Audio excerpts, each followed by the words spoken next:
Bonsoir à tous, merci d'être au rendez-vous pour une nouvelle édition sur Monaco Info. Parmi les faits marquants du jour, nous reviendrons sur la cérémonie de passation de commandement du corps des sapeurs-pompiers de Monaco. Elle a eu lieu ce matin dans la cour d'honneur du Palais Princier. Le commandant Maxime Ivrard, nouveau chef de corps des sapeurs-pompiers, sera notre invité en plateau dans quelques instants.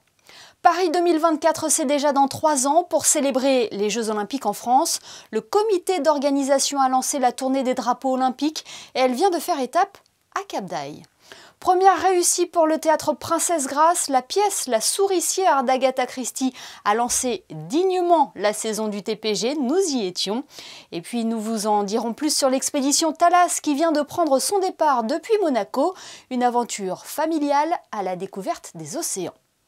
Je vous le disais en titre, la cérémonie de passation de commandement du corps des sapeurs-pompiers a eu lieu aujourd'hui au Palais Princier en présence du prince Albert II et de la princesse de Hanovre.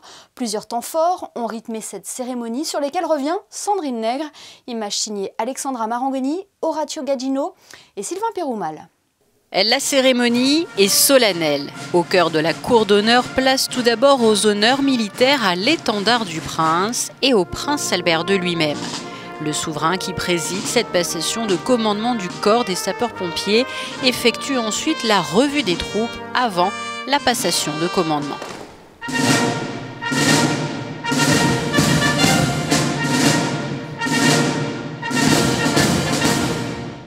Le colonel Norbert Facio remet son épée et se dirige vers le fanion du corps qu'il décroche, fanion qui est présenté à son Altesse Sérénissime, le prince Albert II.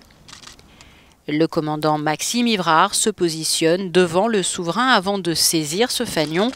Il est le nouveau chef de corps des sapeurs-pompiers. Le colonel Norbert Facio prend sa retraite après 38 ans de service. Écoutez, le passation de commandement, c'est toujours quelque chose de très important, d'émouvant, mais surtout de très important, parce que c'est le moment évidemment de passer le fanion de la compagnie, de l'unité au successeur.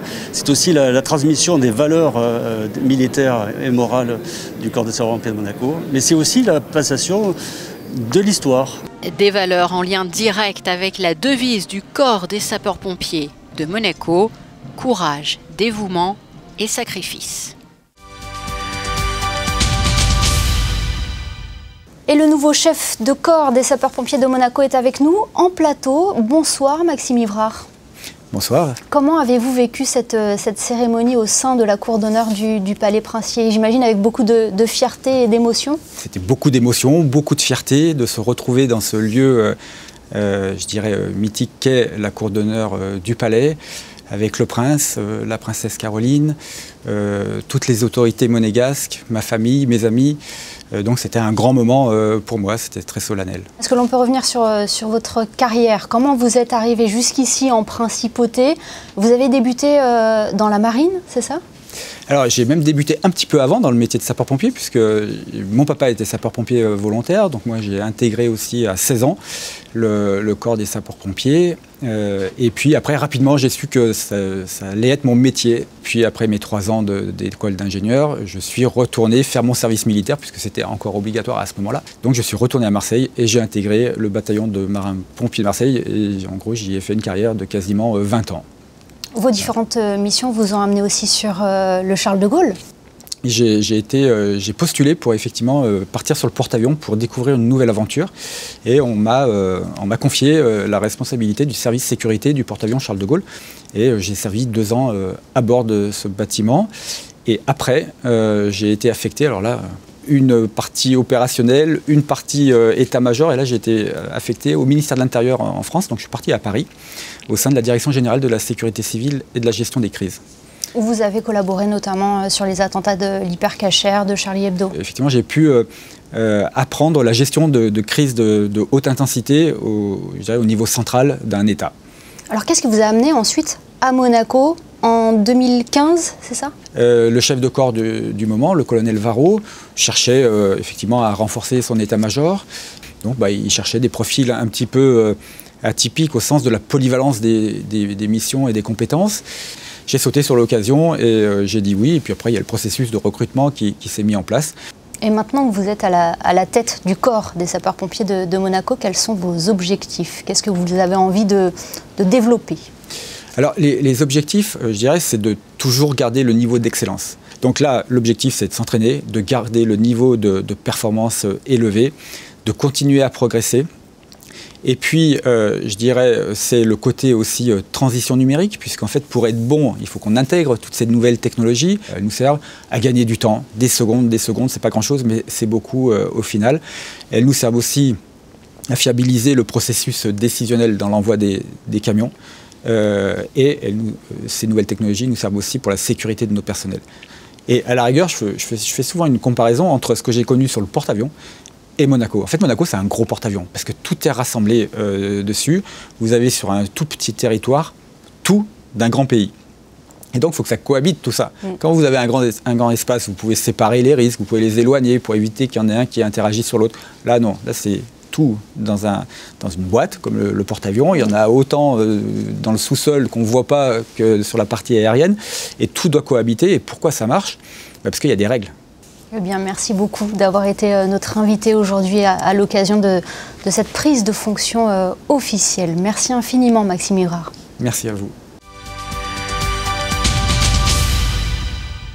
Il y a 4 ans, l'Institut monégasque de la statistique et des études économiques publiait une enquête sur la consommation notamment de tabac, d'alcool et de cannabis chez les jeunes de 16 ans, des produits que l'on appelle psychoactifs. L'INSEE a tenu à approfondir cette enquête réalisée en 2019. Elle vient de présenter un rapport complémentaire qui permet de comparer les résultats collectés en principauté aux autres pays européens. Je vous propose d'écouter à ce sujet la directrice de l'INSEE, Sophie Vincent. Sur l'ensemble de la population lycéenne européenne, on a des baisses dans les indicateurs de consommation, que ce soit avec substance, surtout avec substance. Mais Monaco, sur les 16 ans, reste largement au-dessus de la moyenne européenne sur plusieurs produits, au premier titre desquels la e-cigarette, mais également sur le cannabis, sur certains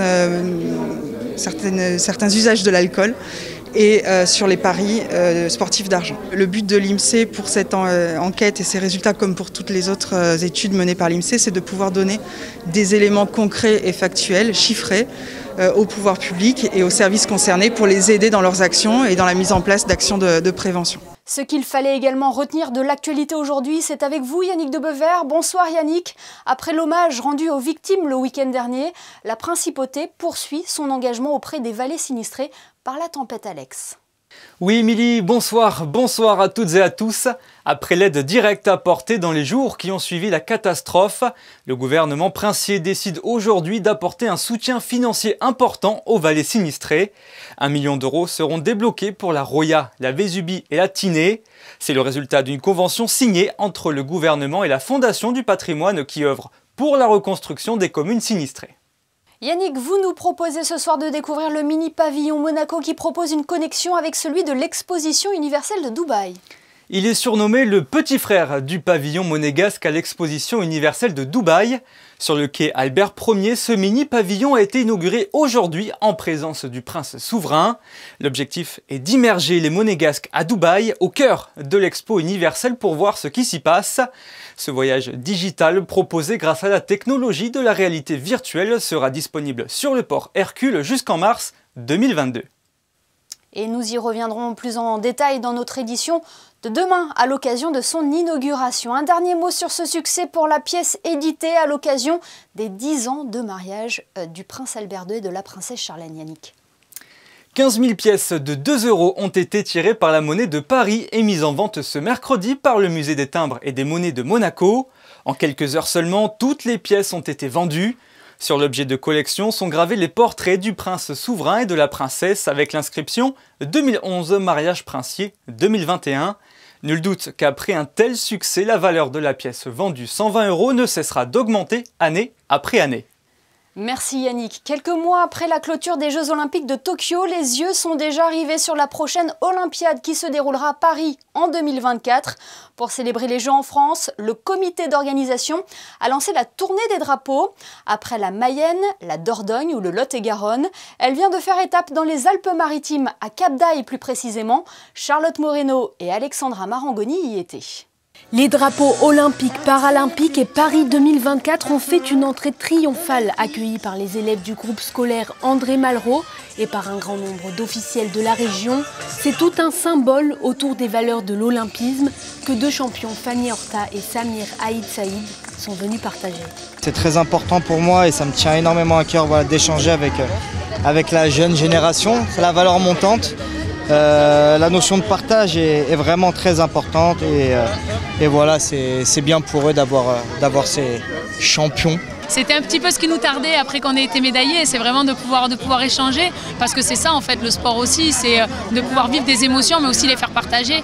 Historiquement, ces étendards restent dans la ville haute jusqu'au début des Jeux. Cette fois-ci, le comité olympique de Paris 2024 a souhaité partager l'engouement olympique. C'est un souhait délocaliser ces Jeux. Ces Jeux, ça arrive une fois tous les 100 ans.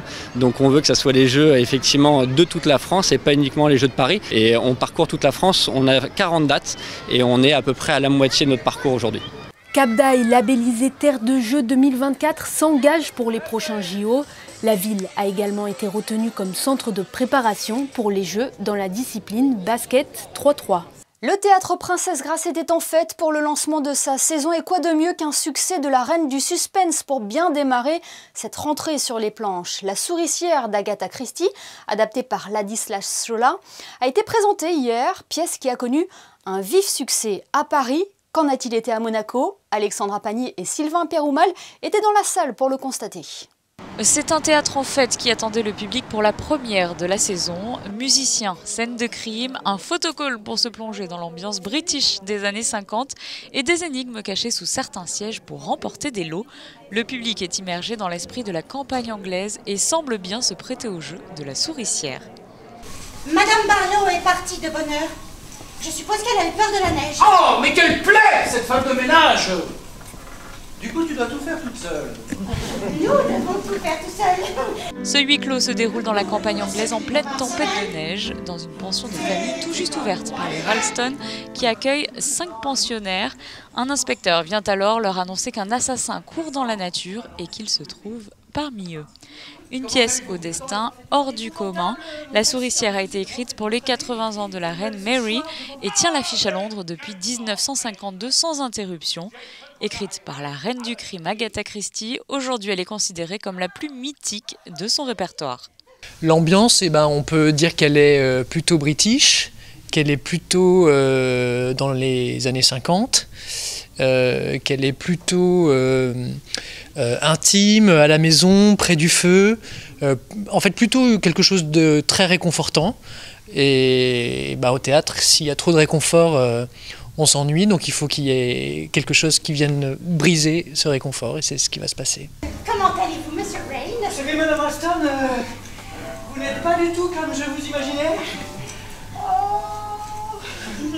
Je vous voyais en veuve d'un général de l'armée des Indes à la retraite. Brissi Léré joue Christopher Rain, un jeune architecte excentrique et touchant à la fois, que tout pourrait désigner comme le meurtrier, un rôle qui lui offre le Molière de la révélation masculine de l'année en 2020. Moi je l'aime beaucoup parce qu'on ne sait pas très bien ce qu'il fait là. Et tout le long, on se demande un peu qu'est-ce qu'il est venu faire dans cette maison d'hôte où les gens viennent se réfugier, viennent passer une nuit dans une escale pour un voyage, et d'autres qui viennent se ressourcer, qui viennent chercher le calme parce qu'ils sont à Londres et il y a beaucoup de bruit. Lui, je ne veux pas trop en dévoiler, mais on ne sait pas grand-chose sur ce personnage, et en fait, son mystère m'a énormément plu. On apprend plein de choses sur lui, sur sa vie, et donc sur ses failles qui ont pu le mener jusqu'à ce manoir. Mais réellement, ce qu'il est venu faire, en fait, on n'en sait trop rien jusqu'à un petit moment. Et je crois que c'est ça qui m'a plu en particulier chez lui, chez Christopher. Le public est désormais lié par un lourd secret, garder pour eux l'identité du coupable, un souhait émis par les comédiens à la fin de chaque pièce depuis 1952.